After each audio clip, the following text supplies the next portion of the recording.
Hey there, it's Michael Krisstina here, that interview guy, and I'm really excited about this video interview that I'll be sharing with you right now. It's with a friend of mine from Austin, Texas by the name of Krisstina Wise. And Krisstina owns a company called Good Life Team in Austin. And here's something for you brokers that are watching this video. It is profitable. Let me write that down. Profitable, because many brokers haven't heard that in a long time. Never mind experienced it for themselves. Here's another thing. Her agents are happy and productive. Profitable, happy, and productive. What a combination. I would be, if I were a broker like you, at the end of this video, trying to find out where she is. I'd be calling her up, asking her for lunch, buying her a drink. I'd be down there in a nanosecond trying to get from her what she's doing in her office to be successful. And she's the kind of gal that will share.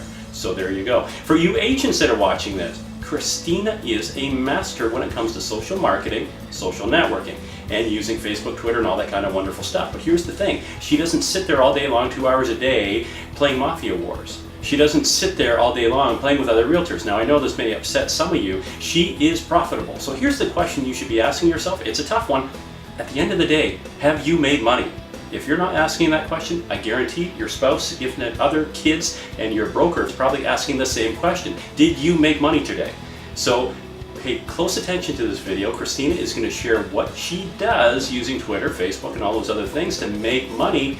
And as an agent, I would be doing the same thing. I'd be trying to find out how I can take her out for lunch, buy her drinks, and ask her what it is that she's doing to share with you so you can be productive too. So I welcome your feedback and suggestions. Buckle up, because this will be a great interview. If you and I have a relationship and we can talk to one another occasionally on Twitter, that's great, but I'm not going to spend in all due respect, I'm not going to spend all my time all day long talking to you. Because if you're a realtor in Toronto and I'm in Austin, Texas, maybe we'll refer sometime in the future, but other than having a friendship, what would be the benefit of us spending all day long talking to one another? So my approach, I've thought about that and I thought I can't see the benefit of that, so I don't really participate in that large Twitter real estate community. Where I'm focusing my time is local. So the ways that I'm using Twitter, for example, is number one, I'm following, you can do search terms, so I search people that live in Austin, and then I can group those, so I have a group, a column of people in Austin, local businesses, people in Austin, and I follow them. And then I get to know them by watching them. And then certain people, I've realized that like, oh, they're very interesting. So then I send them, I communicate with them. And I can't tell you how many people that I never would have had the opportunity of meeting, I now meet. So if you're local Austin, you're doing this stuff with video, you're kind of posting some personal things and talking about what you're doing in video, and you're talking about this conference you're doing that's coming in Austin, this technology conference, I'm going to say, hi Michael, I'm Krisstina, would love to meet you for coffee. I noticed what you're doing on video, I'm very excited. So we go meet with coffee, you and I have this relationship, let's pretend you're the guru of video, you're the greatest, you've taught me with video.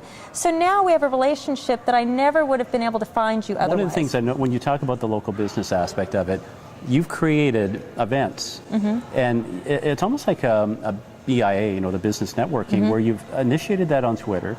They come out to your events, they have a common interest because they're businesses, they help promote one another, and you're doing this all on Twitter. So for them, there's a definite need, a definite response to the invitation. And you're doing the same thing with people who are looking maybe to buy a condo, and you've broken it down in neighborhoods so the neighborhoods feel like they're engaged in Twitter as well.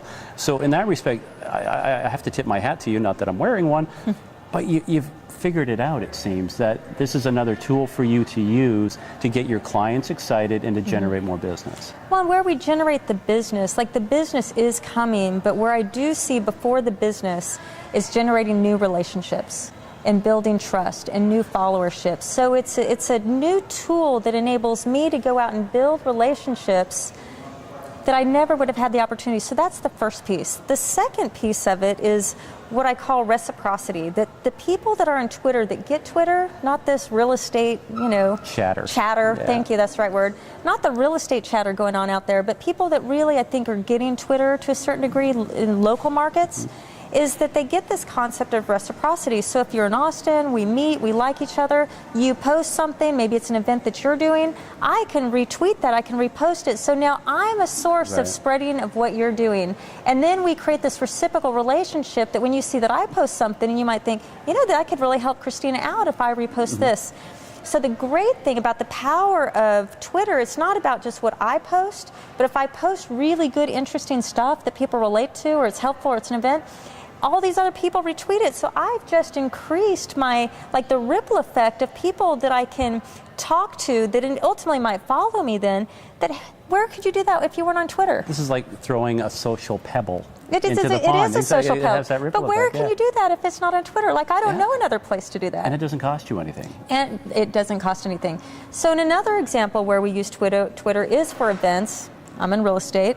So when we have an event, we do condo developments. So when we have an open house or we do a grand opening, we post that on Twitter. We have an Eventbrite link where we can link to it, and then it's a place where I can go and say, hey, we're having this event. I used to have to spend a lot of money, a lot of time to try to get the word out. You know, you only can email to so many people. And now what I noticed is my events are 5 to 10 times the size as I used to struggle to get 20 people to. My last event, my developer, we had 500 people. I am not joking. To an event of the soul you saw that I showed you on Facebook, we had 500 people at that because it was so interesting. It just kept being retweeted and retweeted and retweeted, and then we sent out the Eventbrite. And then the cool thing is we captured their information. So now we have their email addresses. So anytime we have another soul event, we market to these guys. So that's like this power of Twitter locally that I don't see real estate agents getting. I think the buzzword that I heard was relationship capital, and that's in essence what you're building by using this. So if you were to sum it up, if agents are thinking about getting into Twitter, what would you recommend they do first? I recommend that to find people locally, do a search and start following and just listening. You know, you're not listening with your ears, you're listening with watching what people post, and then start to reach out. Slowly but surely, just reach out and say, hey, I would like to meet for coffee. That's the way I started, and I can tell you the ripple effect of that social capital and those new relationships just keeps growing.